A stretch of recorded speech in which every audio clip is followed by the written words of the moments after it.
Hepinize merhaba. Bu videomuzda pompa motorunu sökeceğiz. Nasıl söküldüğünü sizlere göstermeye çalışacağım. İlk olarak bu kapağı açıyoruz. Farklı dizaynlara sahip olabilir. Bazı makinelerde boydan boya açmanız gerekiyor. Yalnız erişeceğimiz nokta burası. Şurada vidamız var. Altta.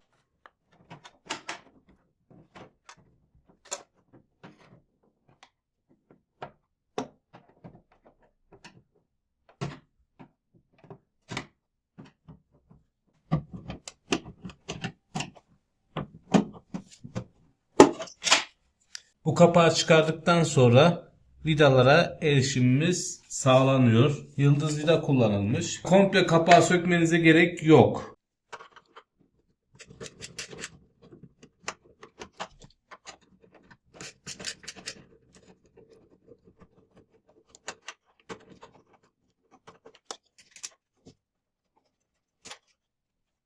Şu hortumu da buradan geçirebilirsiniz.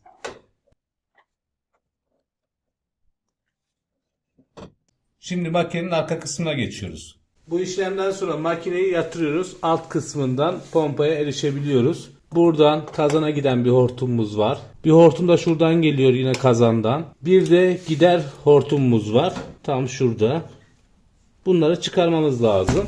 Rahat çalışayım diyorsanız şunu da sökebilirsiniz. Gerek yok bence.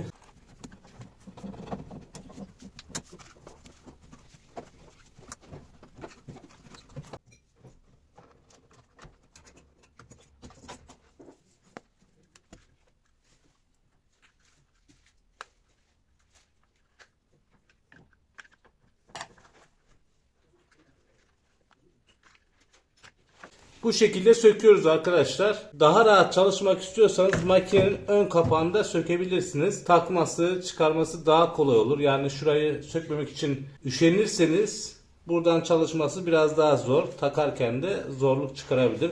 Ancak ön kapağı da sökmek için deterjan kutusunun olduğu bölmeyi de sökmeniz gerekiyor. Altında vidalar var. Bunları da sökmeniz lazım. Hepsi ekstra uğraş. Bu şekilde de yapabilirsiniz. Öbür şekilde de yapabilirsiniz. Pompanız arızalıysa ya da temizlik yapacaksanız gerekli işlemleri yaparsınız. Yerine tekrar aynı şekilde takarsınız.